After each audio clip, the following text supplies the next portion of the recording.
Hello, listeners. As you are probably aware, my book, Podcasting for Business: How to Create a Show That Makes a Bottom Line Difference for Your Company, is going to be officially released on September 10th. So, to give everyone a deep dive into exactly what the book contains and how it can be used to improve your podcasting investment, I got together with Tom Fox of the Compliance Podcast Network to record a 10-episode mini-series on exactly that. It's all releasing on the Compliance Podcast Network. You'll find a link in the show notes. And I'm also going to be releasing one episode here on the company show every day until launch. I know you'll enjoy it. And if you want to get a copy of the book, you can do so at podcastingforbusiness.com/book. This is Tom Fox, and I'd like to welcome you to an exciting new podcast entitled Podcasting for Business, the Book. In this podcast, we will explore the powerful intersection of podcasting and business growth. In this exploration, I'm joined by one of the business podcast industry's top experts, Megan Dougherty, to discuss her game-changing book, Podcasting for Business. Whether you're a podcasting pro or just starting out, this podcast and Megan's book will be your go-to resource for turning your passion for podcasting into a powerful business tool. In this series, we'll take a look at the reason Megan wrote this book, the role of a podcast for business, and why your podcast blueprint acts as your prime directive.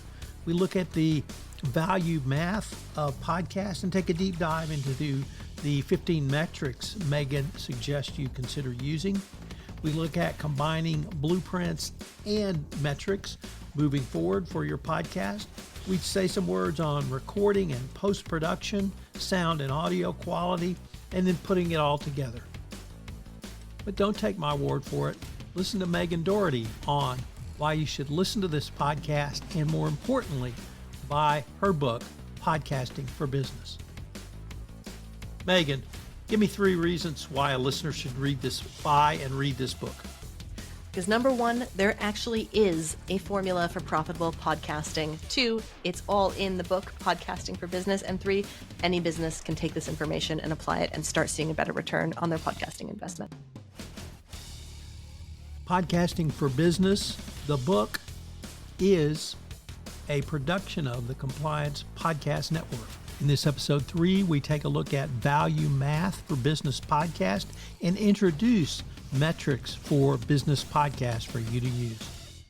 Hello, everyone. This is Tom Fox back again with another episode of Podcasting for Business, the book. As always, joined by Megan Dougherty. Welcome back, Megan. Thank you so much. Glad to be here. Megan, today we're going to take a deep dive into some numbers, but we're going to start with, I'm not going to say it very loud, a little math. So for those who still have horror dreams about high school algebra and geometry, a little math. Since I have known you, you have self-espoused you're always about the numbers. Why have you always been about the numbers, and how did that translate into a huge part of this book? Ultimately, Tom, it's because I'm a lazy woman. And I have never thought that. And if I can make a decision based on data rather than having to figure things out on my own, I want to do it. Yeah, but in seriousness, I've always been really driven by process and understanding and by systematization. And there wasn't a lot of that in podcasting when I got into it. When you got into it, of course, downloads were always really popular to track, and people would get in kind of the nuances of that. But that's such a small part of the picture when it comes to the value that a podcast can provide. And I was able to channel that into my all-consuming love of spreadsheets and start doing some really interesting work tracking different kinds of value, all of which contributed to the business podcast blueprints and figuring out the different business outcomes that you can track metrics for. What is the value math?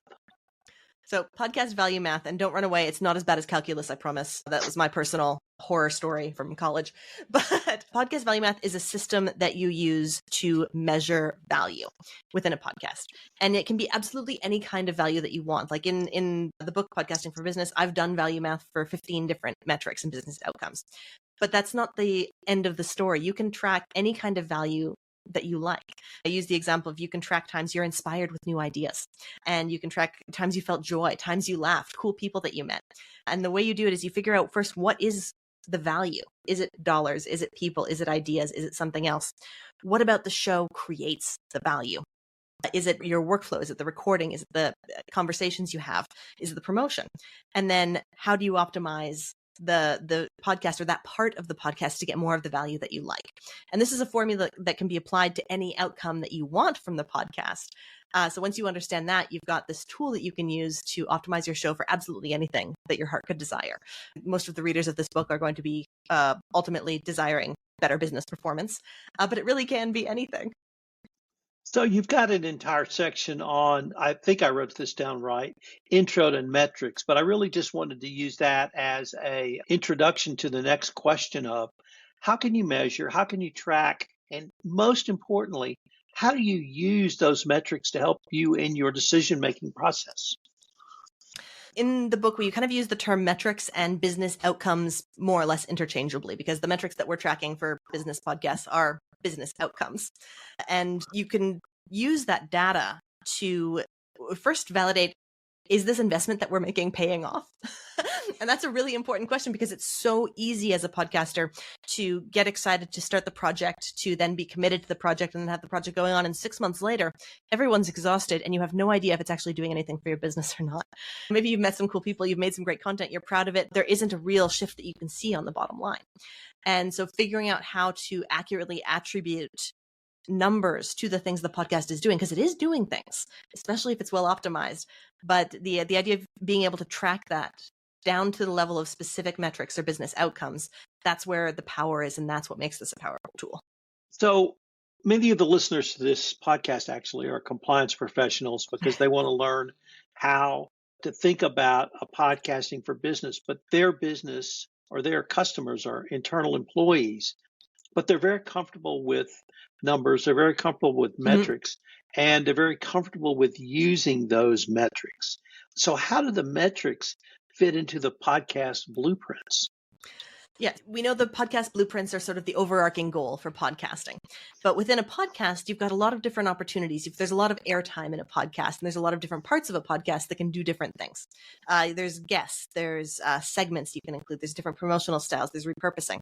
And each of them, you can optimize a podcast for, as many metrics as you want. I recommend 1 to 3. And you want to, though, when you're choosing what to optimize your show for, do that strategic check against the blueprints, because there are some that are going to be a little bit in conflict. If you want a thought leadership show, for example, then you may want to have guests as well, and you want to have an interview podcast to establish thought leadership has to be different than one that's building relationships. To be a thought leadership, you have to put your own ideas out there, which means you can't just interview. You've got to get your own stuff out there too. So it's kind of getting into that nuanced decision making about what we're optimizing for, and is that serving our ultimate goal of podcasting? So it's kind of the blueprints are the umbrella, and under that nestle your metrics, and below that come all of the data. So what are the metric breakdowns that you talk about in the book? This is something that I find very exciting, and is we basically established a rubric for how to create different kinds of value with a podcast. So I mentioned within the podcast value math, I did the math basically for 15 of the possible business outcomes, which I know we're going to be talking about in some detail. And each of the metric sections contains information about what kind of business this business outcome will work best for, what you need to consider in your production, in promotion, in the workflows around your podcast. We talk about what blueprints it can work and doesn't work with, because there's some nuances and variances there. And we get into what it's all going to cost and how to evaluate your success and failure. So it's a really comprehensive detailing of exactly how to optimize a podcast for these different metrics. Megan, as you said, we're going to take a deep dive over several episodes into each of the metrics, because I want our listeners to really have a great appreciation of the breakdown and different ways you can look at this and slice and dice it. So we're going to take that up in subsequent episodes. But before we get to the subsequent episodes, if our listeners wanted more information on the book or pre-order a copy, where can they go? They should do that at podcastingforbusiness.com/book. You'll find all the information when it releases, how to get it, and how to get a cool bonus. Megan, I look forward to continuing this conversation. Me too, Tom. Thank you. Thank you so much for listening to this episode of Podcasting for Business, the book. I hope you will check out Megan's book. We've linked to the resource in the show notes. You can pre-order it now.